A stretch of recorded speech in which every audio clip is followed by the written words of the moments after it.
스웨덴이 왜 이렇게 망가졌는지 저는 거창한 동기보다 한 장면으로 먼저 말하고 싶어요. 스웨덴에 살고 있는 친구 한 명이 길 걷다가 얼굴에 뜨거운 커피를 맞았어요. 그냥 커피를 맞은 정도가 아니에요. 응급실 가고 치료받고 작은 피부 이식까지 했어요. 이유가 뭐냐면은 어떤 사람이 남자에 대해서 어떻게 생각하냐고 물어봤고, 그 친구가 남자들이 세상을 많이 만들었고 여자들도 당연히 같이 도왔다, 대충 그런 말을 했거든요.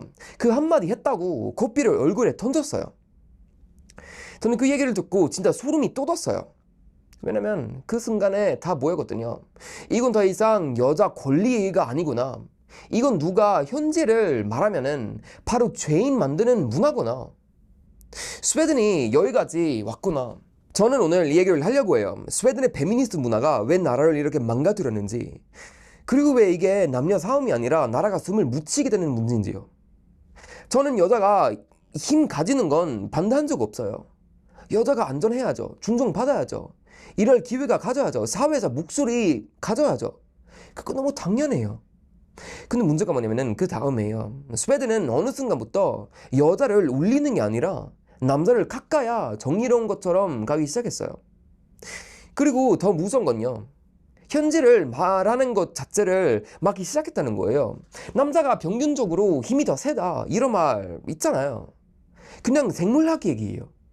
근데 스웨덴에서는 그 생물학이 아니라 정지가 돼요. 남자들이 더 많이 했던 일들이 있다. 예를 들어서 건설 현장이나 광장이나 바다 한가운데 있는 오일리그 같은 데에서 위험한 육체 노동을 주로 해온 건 남자였다, 이런 말 하잖아요. 그럼 바로 분위기가 바뀌어요. 너는 여자를 무시한다. 너는 혐오다. 너는 세대에 뒤떨어졌다. 아니, 무시가 아니잖아요. 그냥 사실이잖아요. 뭐 반대로 여자만 할 수 있는 일도 있고 남자가 못하는 일도 있잖아요. 근데 스웨덴은 그 자유를 말하는 것조차 금지된 나라처럼 변했어요. 제가 예전에 페이스북에서 댓글 하나 남긴 적 있어요. 뭐 아주 거창한 말도 아니었어요. 뉴욕 조장기 뭐 높은 건물들 있잖아요. 그런 위험한 건설 현장 대부분은 남자들이 몸으로 울렸다고. 그랬더니 메시지가 미친 듯이 왔어요. 그때 저는 그냥 기분 나쁜 정도가 아니었어요. 아, 이제는 이 나라는 도론이 안 되는구나. 뭐 맞는 말 틀린 말이 아니라 정해진 말만 해야 사는구나, 그걸 느꼈어요. 그리고 그게 진짜 무서운 이유는요, 사회가 망가질 때는 사람들이 나쁜 말을 너무 많이 해서가 아니에요. 맞는 말도 무서워서 못하게 될 때 망가져요. 그 순간부터 문제를 고치는 사회가 아니라 문제를 숨기는 사회가 되거든요. 스웨덴이 지금 딱 그래요. 겉으로는 엄청 도덕적이고 엄청 평등한 나라처럼 보여요. 근데 안으로는 들어가 보면은 다들 조심해요. 회사에서도 조심해요. 학교에서도 조심해요. 친구들끼리도 밥 먹으면서도 조심해요. 왜냐면 뭘 잘못 말하면은 바로 찍히니까요. 남자와 여자 사이에는 현실적인 차이가 있다고 말하면은 바로 이상한 사람 돼요. 아니면 그런 취급받아요. 뭐 남자들이 어떤 역할을 더 많이 맡아왔다는 말을 하면은 바로 공격을 받아요. 여자가 무조건 다 할 수 있다고 말하지 않으면은 뒤져진 사람 취급을 받아요. 이게 무슨 자유예요? 저는 이게 오히려 되게 숨 막히는 사회라고 봐요. 자유를 말하면서 실제로는 사람 입을 막는 사회예요. 그리고 여기서 제일 큰 문제는요, 평범한 사람들이 다 지적한다는 거예요. 남자들은 자기 역할에 자부심 가지면 안 되는 분위기예요. 남자타움이라는 단어 자체가 조심스러워졌어요.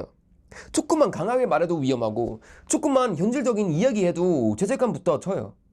근데 여자들도 변하냐? 그거 아니에요. 여자들도 힘들어요. 항상 강해야 하고 항상 중명해야 하고 어떤 선택을 해도 그게 정말 자유인지 아닌지 검사하는 분위기가 있어요. 아이를 더 돌보고 싶다고 해도 눈치를 보이고, 전통적인 역할을 좋아해도 이상하게 보이고, 남자가 더 센 부분이 있다고 말해도 뭐 배신자 취급을 받아요. 그러니까 결국 남자도 지치고 여자도 지쳐요. 이게 누구를 위한 문화예요? 아무도 변해지지 않았잖아요. 처음에는 여자들이 더 안전하고 더 공정한 기회를 가져야 한다는 말이었죠. 그거 저도 동의합니다. 당연하죠. 근데 스웨덴은 거기서 멈추질 못했어요. 어느 순간부터 병둥이 아니라 동지가 됐어요. 정답이 생겼어요. 남자와 여자는 전부 같다고 말을 해야 하고, 자해를 말하면 안 되고, 역사적인 역할, 자해도 전부 치워야 하고, 생물학 얘기도 분위기가 봐가면서 해야 하고, 결국 다들 거짓말을 배우게 됐어요. 저는 그게 제일 위험하다고 봐요. 나라가 망가지는 건 범죄 때문만이 아니에요. 사람들 입에서 거짓말이 사이기 시작할 때도 망가져요. 다 아는데 말 못하는 것, 그게 진짜 독이에요. 예를 들어서 누가 남자가 평균적으로 더 힘이 세다고 하면요, 그건 여자가 약하다는 모욕이 아니잖아요. 그냥 몸이 다르다는 얘기예요. 그 몸의 차이 때문에 더 많은 해온 일이 있고, 반대로 여자만 할 수 있는 일도 있는 거예요. 아이를 임신하고 나는 건 여자가 하잖아요. 남자가 못해요. 그럼 그건 여자가 우월하다는 뜻이에요? 아니잖아요. 그냥 다르다는 뜻이에요. 근데 스웨덴에서는요, 이 단순한 말을 꺼내는 것조차 조심스러워졌어요. 뭐든 다 똑같아야 하고, 역할 얘기 나오면 불편해야 하고, 자해를 말하면 바로 공격해요. 그러니까 현지는 안 바뀌는데 말만 더 이상해져요. 말이 이상해지면 생각도 이상해져요. 생각이 이상해지면 사회가 이상해져요. 저는 여동생의 회사에서 그걸 진짜 많이 봤거든요. 회의실에서 다들 예쁜 말만 해요. 누구도 진짜 생각을 말 안 해요. 누가 불편할까 봐요. 누가 신고할까 봐요. 누가 문제 삼을까 봐요. 겉으로는 병등한 척하고 진전한 척하는데 속으로는 다 답답해해요. 이건 건강한 사회가 아니에요. 건강한 사회는요, 여러분, 서로 다르다는 걸 인정하면서도 서로 존경하는 사회예요. 스웨덴은 인정은 사라지고 검열만 남았어요. 저는 그게 너무 슬펐어요. 왜냐면 원래 스웨덴은요, 숨쉬기 되게 편한 나라였거든요. 근데 지금은 좋은 말처럼 들리는 규칙들이 사람을 목을 조르는 느낌이에요. 그리고 이게 더 무서운 건 젊은 애들이에요. 학교에서부터 배우는 말들이 다 비슷해요. 자의 말하지 마, 남자성 조심해라, 전통적인 역할 얘기하면 의심해라, 이런 식이에요. 그러다 보니까 눈앞에 사람보다 이념을 먼저 봐요. 남자가 무거운 거 들어주면은 군마음보다 의도를 먼저 따지고, 여자가 어떤 선택을 하면은 자유인지 아닌지 검사해요. 이렇게 가면은 사람은 사라지고 진영만 남아요. 저는 그게 제일 무서워요. 남자도 사람이에요. 여자도 사람이에요. 서로 필요한 존재예요. 근데 스웨덴은 자꾸 둘을 경쟁자로 만들었어요. 누가 더 피해자인지, 누가 더 말할 자격이 있는지, 이런 것만 따지다 보니까 감사가 사라졌어요. 감사가 사라지면은 공동체는 무너져요. 저는 집에서 그거 진짜 많이 느꼈어요. 식당에서 어른들이 진짜 생각하는 말을 못해요. 뉴스 보다가도 입 닫아요. 왜냐면 집 밖에서 그 말을 꺼내면은 어떤 낙인이 찍힐지 아니니까. 여러분, 이게 정상일 수 있겠어요? 병등이 사람을 변하게 만들어야 하는데, 스웨덴에서는 병등이라는 단어가 사람 입을 막는 자물쇠가 됐어요. 저는 그게 제일 충격이었어요. 스웨덴에 갔다 왔을 때. 겉으로는 모두가 더 자유롭다고 하는데 실제로는 모두가 더 무서워하고 더 계산하고 더 숨겨요. 그런 사회가 오래 갈 수 있겠어요? 저는 못 간다고 봐요. 왜냐면 사람은 숨을 쉬어야 하거든요. 나라도 숨이 필요해요. 근데 스웨덴은 스스로 자기 목을 조르고 있어요. 여기서 한국 사람들이 꼭 봐야 할 게도 있어요. 이건 스웨덴 욕하고 끊을 일이 아니에요. 한국도 요즘 성별 갈등 똑같잖아요. 남자든 여자든 서로를 뭐 사람으로 안 보고 그냥 진용으로 보기 시작하면은 진짜 위험해요. 그 순간부터 경험을 말해도 혐오가 되고, 현실을 말해도 공격이 되고, 사실을 말해도 싸움이 되고, 그렇게 가면은 아무도 행복해지지 않아요, 여러분. 여자도 못 지키고 남자도 못 지켜요. 그냥 서로 더 싫어하게 될 뿐이에요. 저는 스웨덴 보면서 그걸 진짜 뼈저리게 느꼈어요. 원래는 여자를 더 보호하고 더 공정한 기회를 주자는 말을 했는데, 어느 순간부터 남자를 깎아야 여자가 올라간다는 식으로 변질됐어요. 그런 문화는 절대 공간할 수는 없어요. 누군가를 계속 눌러서 만드는 평화는 평화가 아니니까요. 그래서 제가 오늘 진짜 하고 싶은 말을 딱 이거예요, 여러분. 남자와 여자는 똑같아질 필요가 없어요. 뭐 중정받으면 돼요. 서로 필요한 걸 인정하면 돼요. 여자 힘도 인정하고 남자 힘도 인정하고 서로 못하는 것도 인정하면 돼요. 근데 스웨덴은 그걸 못했어요. 뭐 자유를 인정하면 불편하니까 아예 입을 막아버렸어요. 그러다 보니까 사회 전체가 이상해졌어요.